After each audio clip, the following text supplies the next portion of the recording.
wake up, it's time to be free. Wake up, was blind, now I see. Wake up, it's time to be me. Wake up, my mind is the key.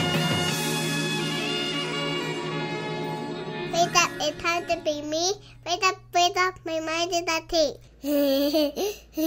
So what's up everybody? It's Jullien Gordon here. I hope you are well. Welcome to the Daily Jules, where I drop nuggets of wisdom to help you achieve more and more freedom, to help you increase your degrees of freedom. We've been duped and indebted by the higher education system, and we've spent all this money on higher education, and it hasn't taught us to be any more freer. And that's what the Freedom School is all about, freedomschool.com. That's where I share everything that I know to possibly help you become more and more free. I'm not perfect. I'm not there. I won't say that I'm quote unquote there yet. I am actually, I'm not rich, but I am free. I feel I have a lot of freedom. I can definitely determine what I do when I wake up, with exception of my daughter and my wife, and having to serve them, which I love doing. But ultimately, I have a lot of freedom right now, and I want you to have more in your life so that you can live out the purpose that you are meant to live. And that actually speaks to our question today, which comes from Juanita. And Juanita asks, how do I find my purpose? Straightforward. How do I find my purpose? How do I find my purpose? This is a question I've been getting a lot lately. And actually I want to reference my book, The 8 Cylinders of Success, which says how to align your personal and professional purpose. 8 Cylinders of Success. So I want to pull that out. And this is actually an original copy. And the original copy had this great image drawn that I'm actually going to guide you through right now. Let's see if you can see it. So first and foremost, the reason this image is here because it's basically that your life is your vehicle to design, drive, and maintain. Your life is your vehicle to design, drive, and maintain. But a lot of people end up backseat driving through life or driving other people's vehicles. And the goal of your purpose is to get you in the driver's seat of your life so that you are directing it where you ultimately want it to go. So I'm literally just going to guide you through these principles. Now, keep in mind that your purpose, and my fundamental belief about purpose, is that your purpose is the only thing that you can never fail at, right? Your purpose is the only thing that you can never fail at. Why would your creator give you a purpose and then not give you everything you need to succeed at fulfilling that purpose? That just wouldn't make any sense. And that's not how I think about my creator. My creator is not cruel in that way. That's not how I envision it. And so that's what we want to talk about today. And I want to give you some different lenses through which to look at your own life, your past, and your future to try to uncover your purpose. And that's where the 8 cylinders of success come from. So the first one is actually looking at your principles. Your principles, right? So your principles is like your dashboard. This is how you define success. This is your values, right? These are the things that are really important to you. This could be family. It could be transformation. It could be another value could be integrity, right? These are your principles. If you had to embody, if you wanted people to feel one thing, if you wanted people to feel one thing when they were in your presence, or you wanted people to remember you by one characteristic, what would that characteristic be? That would speak a lot to your values, right? And these are your principles. Also, what are some of the quotes that you not only live by, but would die by, right? If you could create a t-shirt that had one quote on it, and you knew that the entire world was going to see this, what would you put on that shirt? Right? These speak to your principles. These are your guiding beliefs that, whether consciously or subconsciously, are directing your life. And usually whatever those beliefs are, the reason they're sticking with you, because they are really embedded in who you are. And that principle, for me, I'll give you an example of how this manifests for me. So a world where everyone has a team, right? That is the mission of masterminds.org. And the reason that principle is so important to me is because I had somebody near and dear to me go through Alcoholics Anonymous, and I saw the power of that community in terms of their recovery. But my question was, as I studied it more and more and saw that people who went to AA had twice as much success as those who just got formal treatment, I was like, how do I create this kind of community for people who don't have an addiction, right? How do I, instead of it being about addiction, how do I create this for people and their aspirations and dreams? And so the principle that is like ingrained in who I am is a world where everyone has a team. I knew I had a team growing up. I like to say that I have 9 last names: Gordon, Carl, Ash, Primus, Shields, Kelly, Chambers, Hopkins. Right, these are all the families that raised me growing up. I had that whole notion of it takes a village to raise a child. I actually had that village growing up, and so that's a guiding principle in my life. And I really challenge you to only think about three principles or values that are really like important to you. Right, there are ones that are nice to have, but I'm talking about 3 that are like really important to you. In that information, that can help you get clarity on your purpose. The next one is your passions.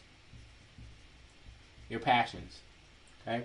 And the way I like to think about passions, I like to make a distinction between passions and interests, right? A lot of people use them synonymously, but a passion is something where, see, interests are like free time. Like, if I have free time, I'll do this thing that I'm interested in. But passions are full time, right? Meaning that they've been ingrained into your life. Regardless of how busy life is, you're still doing your passion. So you find a way. You make time for the things that you truly love doing.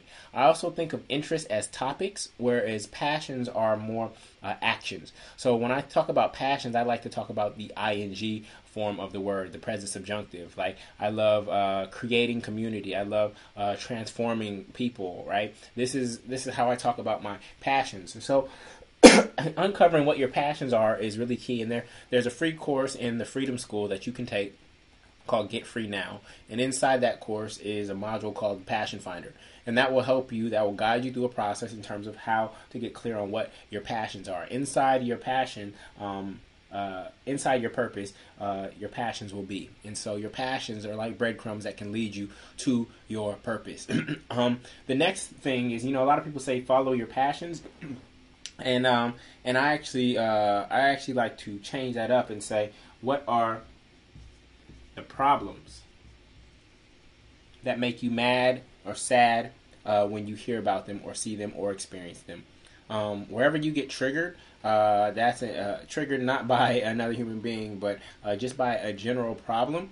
That's information about where your purpose lies, right? A lot of people say follow your passion, and I say you have to combine a passion with a problem, right? You can also be passionate about a problem. So Elon Musk, for example, is passionate about climate change, right? And so therefore he has created an entire business called Tesla, what's the solar cell? I forgot the name of the solar company.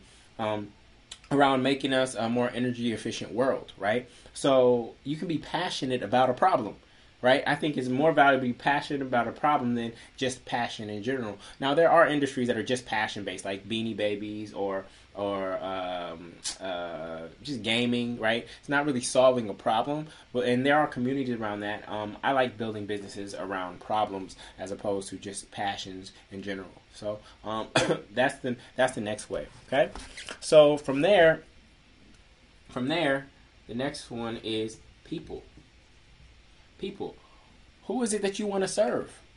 Who is it that you truly want to serve? Who do you feel you have an affinity for? Who naturally comes to you for advice or direction, right? This will give you clarity on your purpose. Is it women? Is it youth? Is it a certain ethnicity? Is it people who have gone through a certain disease? Is it people who've gone through a certain event or experience in their life, like divorce or lost a job, or people who are mothers? Like there can be certain roles that you are attracted to helping people, right? And so who you want to serve is really key. There are a lot of people who are making money in the financial sector, for example, but they're making money for people who don't align with their values. So they might be taking home $200,000, which is crumbs on the $2 million, right?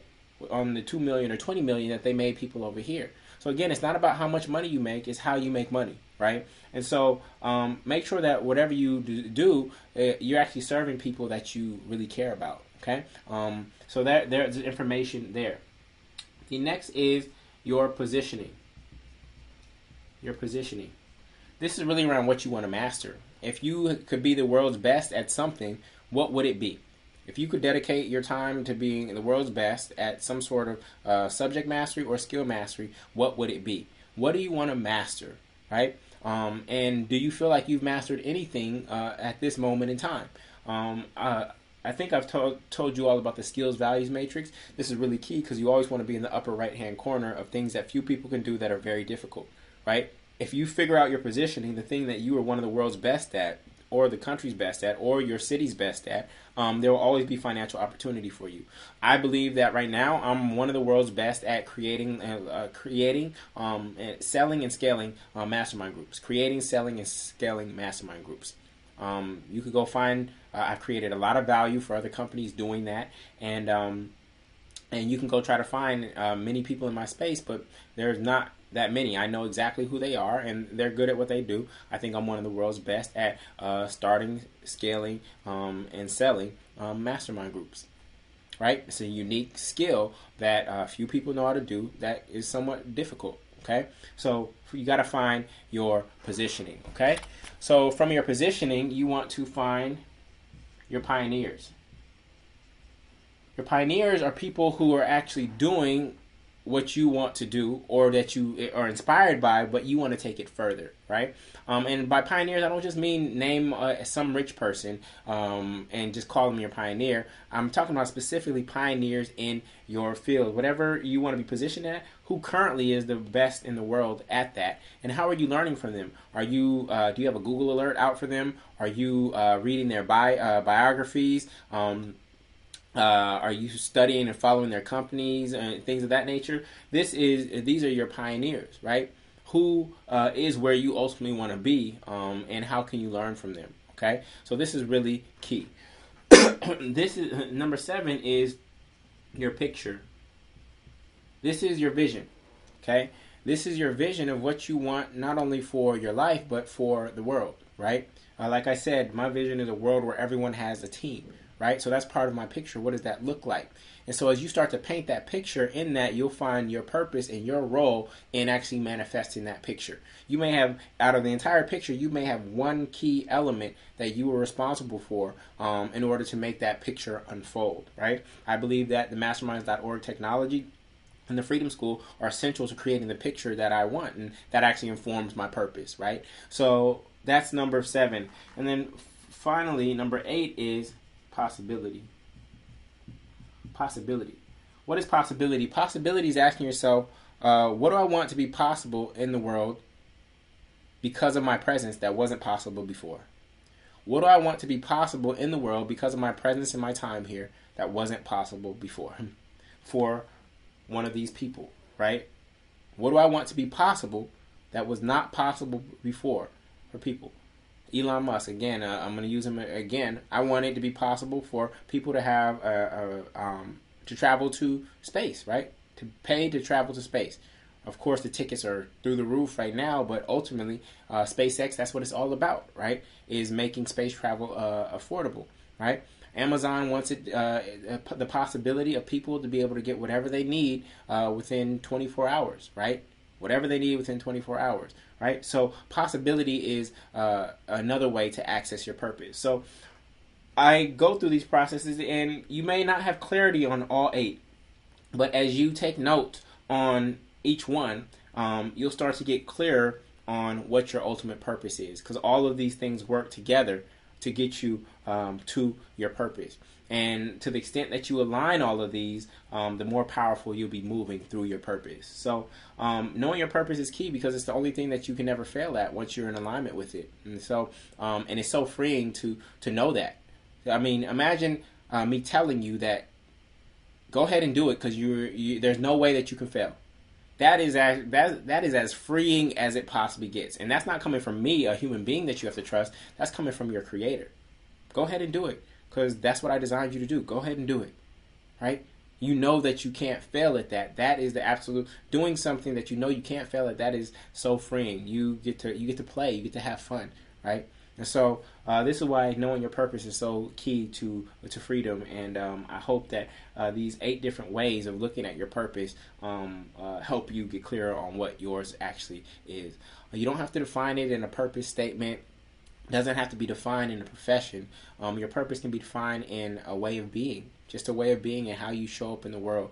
To confine it to a statement would be to undermine it, because it's way bigger than that. But having language is helpful. Having language to describe your purpose to yourself really is important. So I encourage you to jot something down and continue to edit it and iterate until you land on something that resonates with you and gives you the goosebumps. All right?